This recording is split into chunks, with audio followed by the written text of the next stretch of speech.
Hello everyone, welcome to foundation classes. My name is Amit. चलिए आज के सेशन को स्टार्ट करते हैं। हमने ईवीएस को टॉपिक वाइज स्टार्ट कर रखा है, तो उसके अकॉर्डिंग ये हमारा टॉपिक नंबर 3 है, जिसमें हम पक्षियों के बारे में पढ़ेंगे। यानी कि 2011 से लेकर 2023 तक सीटेट के जो एग्ज़ाम हुए हैं, उनमें पक्षियों से रिलेटेड जितने भी क्वेश्चंस आए हैं, हम उनको देखने वाले हैं। तो ये क्लासेस आपके लिए मोस्ट इंपॉर्टेंट रहने वाली हैं। आपका जो सीटेट का एग्ज़ाम है 6 डेज़ रिमेनिंग है आपके, यानी कि अब आप जितनी ज़्यादा प्रैक्टिस करेंगे उतना ही आपको बेनिफिट है। तो मैं लगातार आपके लिए अच्छे से बेस्ट क्वेश्चन लेकर आ रहा हूँ। तो आप चैनल को सब्सक्राइब कर लीजिए ताकि आपकी कोई भी क्लास मिस ना हो। चलिए स्टार्ट करते हैं। वीडियो को लाइक कीजिए, शेयर कीजिए, चैनल को सब्सक्राइब कीजिए।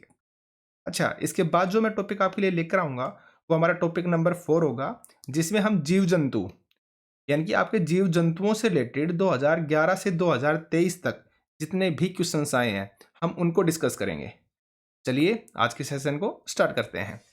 देखिए, आपको पक्षियों के बारे में सिर्फ और सिर्फ इतना ही याद रखना है जितना मैं आपको अभी बता रहा हूँ, ठीक है? तो हम पहले कुछ थ्योरी को डिस्कस कर लेते हैं ताकि आपकी रिवाइज भी हो जाए। देन उसके बाद हम क्वेश्चंस को देखेंगे। तो आपको याद रखना है, कौन सा पक्षी झटके से अपनी गर्दन को आगे पीछे करता है? आपका आंसर होगा मैना।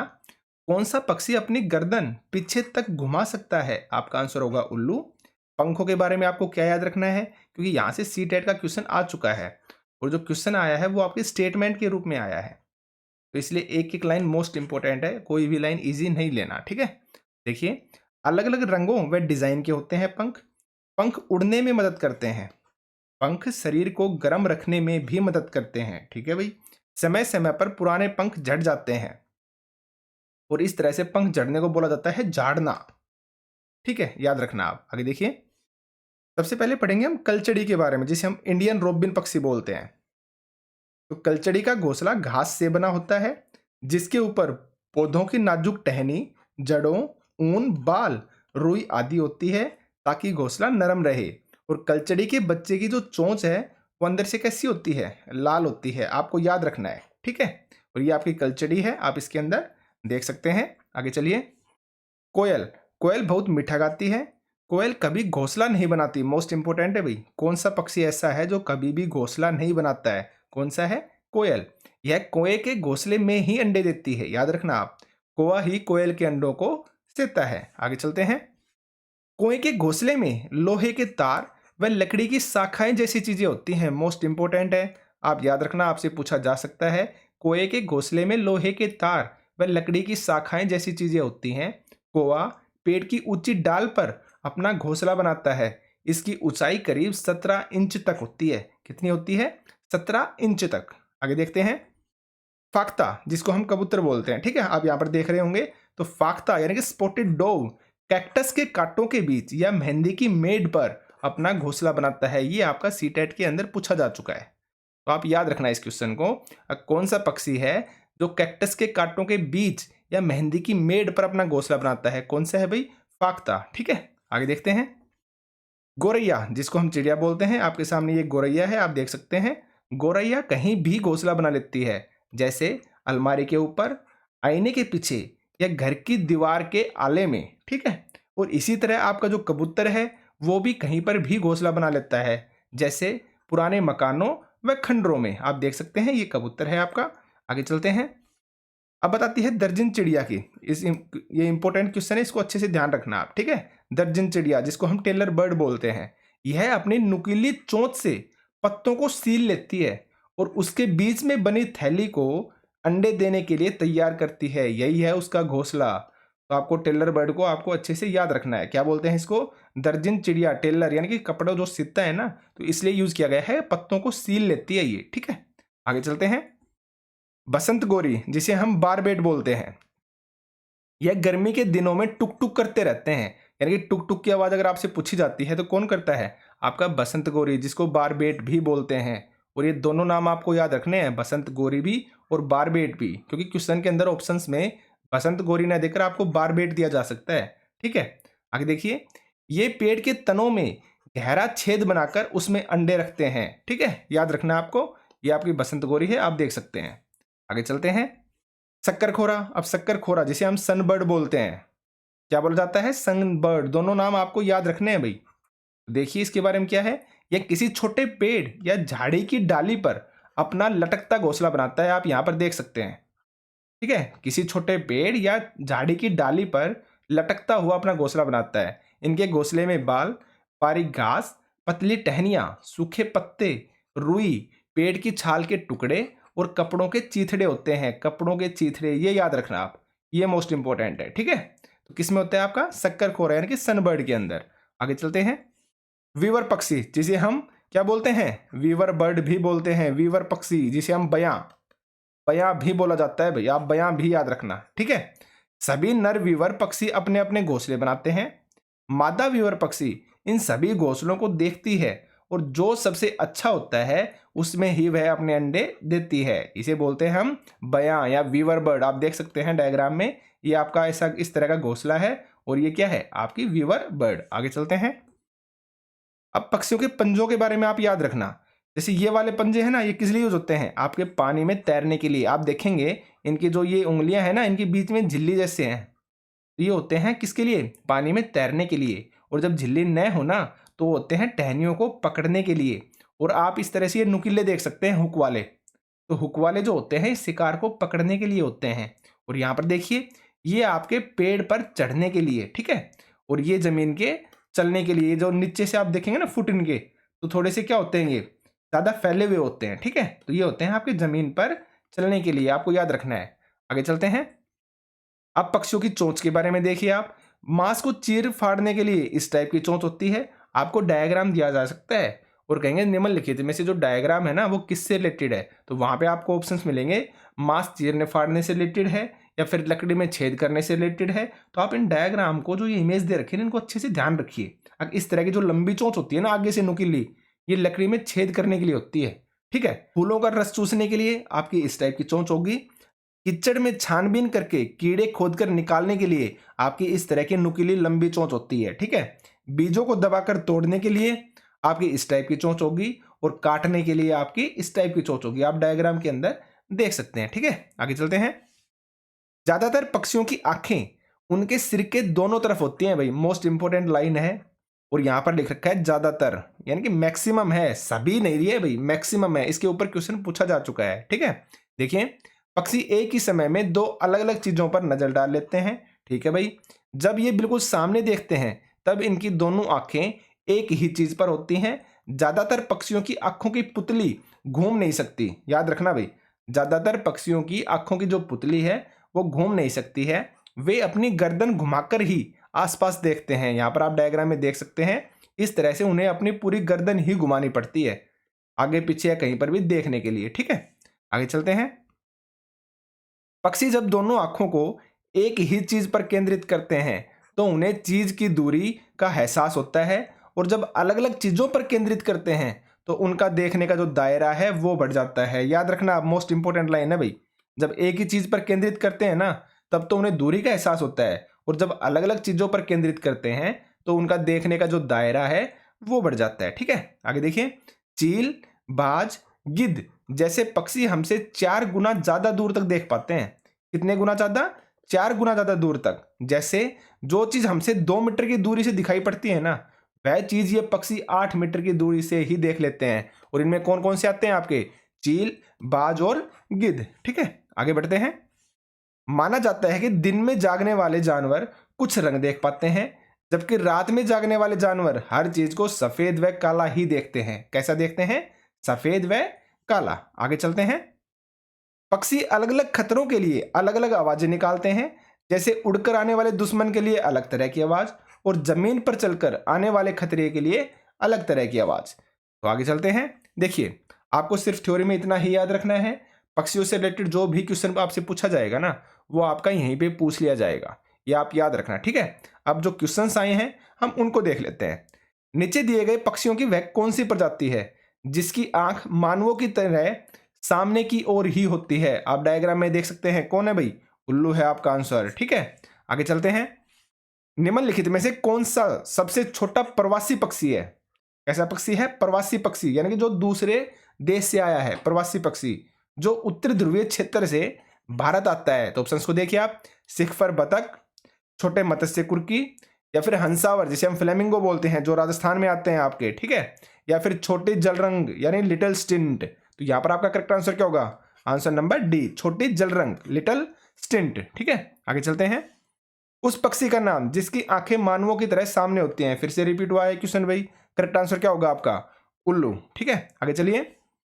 अब यहाँ पे आपको मिलान करना है। सबसे पहले उल्लू के बारे में पूछा गया है, तो उल्लू के बारे में आपको क्या याद रखना है?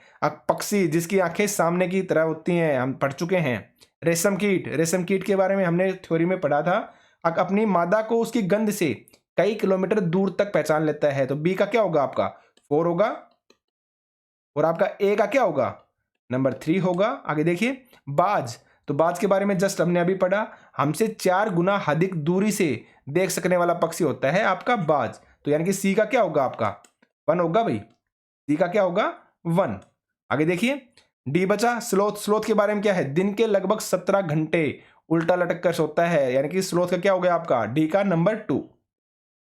क्या होगा? नंबर 2। अब देखिए आप, डी का नंबर 2 है भाई। सी का क्या है? नंबर 1 है भाई ये। तो सी का कहां पर है? 1। तो देखिए आप, आपका करेक्ट आंसर क्या हो जाएगा? आंसर नंबर फर्स्ट, यानी कि ए का 3, बी का 4, सी का क्या होगा? 1 और डी का 2। आगे चलते हैं। अपनी गर्दन को झटके से आगे पीछे कर सकने वाला पक्षी, अभी जस्ट हमने पढ़ा था, कौन सा है भाई? मैना। ठीक है, आगे चलते हैं।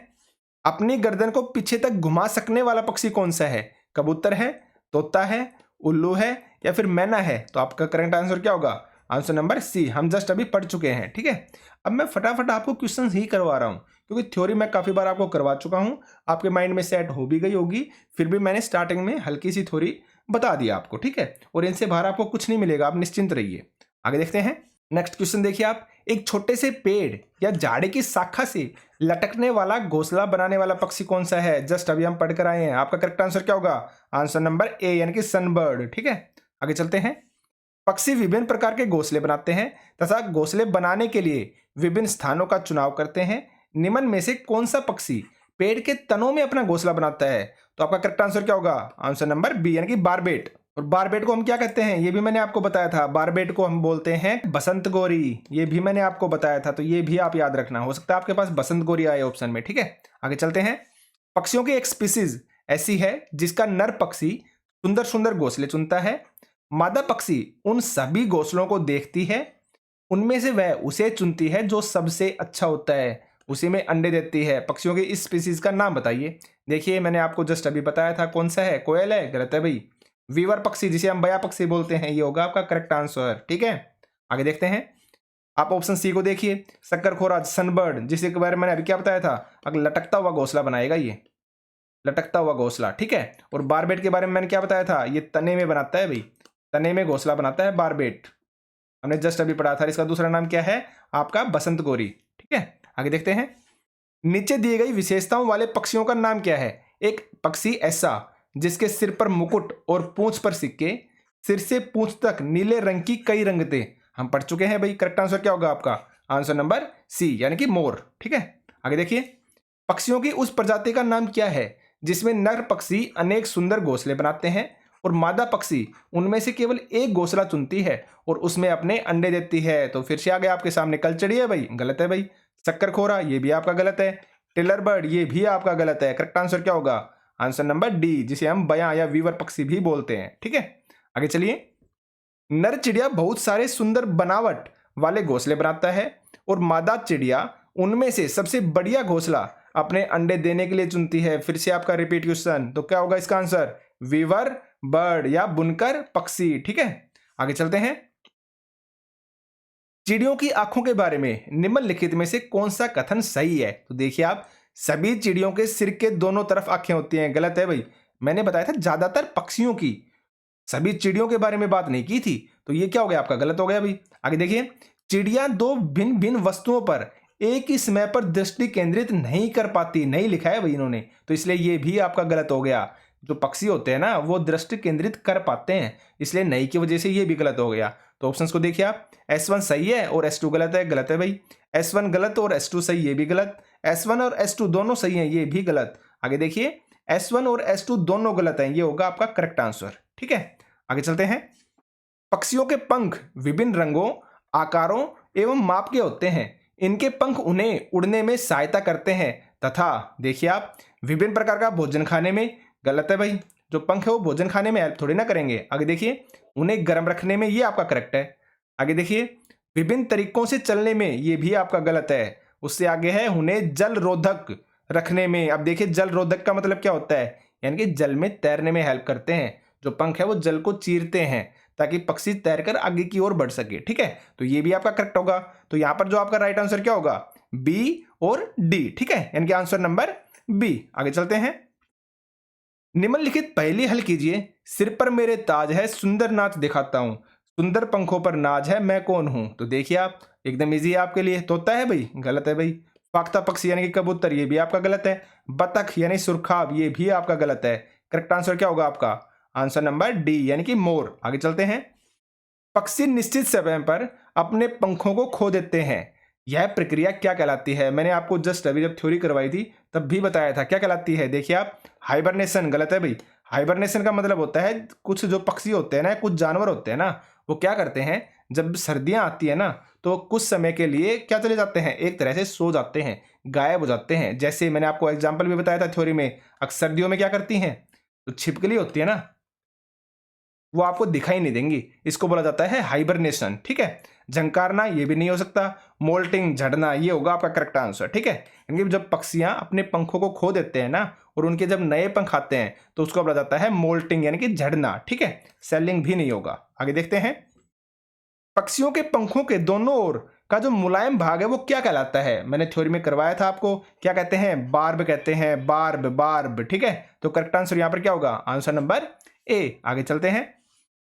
निम्नलिखित में से कौन से पशु वस्तुओं को श्वेत या साम रंग में देख पाते हैं। श्वेत का मतलब आपका सफेद यानी कि व्हाइट कलर, और श्याम का मतलब क्या हो गया आपका ब्लैक यानी कि काला कलर, ठीक है, ब्लैक। तो यहां पर पूछा है निम्न में से कौन से पशु वस्तुओं को श्वेत और श्याम रंग में ही देख पाते हैं। तो हमने थ्योरी में किया था जो रात को जगते हैं ना वो सारे के सारे जानवर क्या करेंगे, उनको चीजें या तो व्हाइट दिखेंगी देंगी या फिर काली यानी कि ब्लैक दिखाई देंगी। तो आप ऑप्शंस को देखिए भाई, चमगादड़, उल्लू, कांटा चूहा, यही हो जाएगा आपका करेक्ट आंसर, ठीक है। ये रात को ही जगते हैं इसलिए इन्हें चीजें कैसी दिखाई देती हैं, या तो व्हाइट दिखेंगी या फिर काली ही दिखेंगी, ठीक है। चूहा, सांप, कुत्ता ये भी नहीं होगा, बिल्ली, गाय, उल्लू ये भी नहीं होगा आपका, चमगादड़, सांप और शेर ये भी आपका नहीं होगा। करेक्ट आंसर क्या होगा आपका, आंसर नंबर ए। आगे चलते हैं। पक्षी की किस प्रकार की चोंच मांस को काटने और खाने के काम आती है। देखिए आप क्वेश्चन आपके सामने आ चुका है। तिकोने आकार की चोंच, गलत है भाई। ये देखिए आप किस आकार की चोंच है, आप इस इमेज के अंदर देखिए, खुद बताइए। सीधी और पतली चोंच, ये भी गलत है आपका।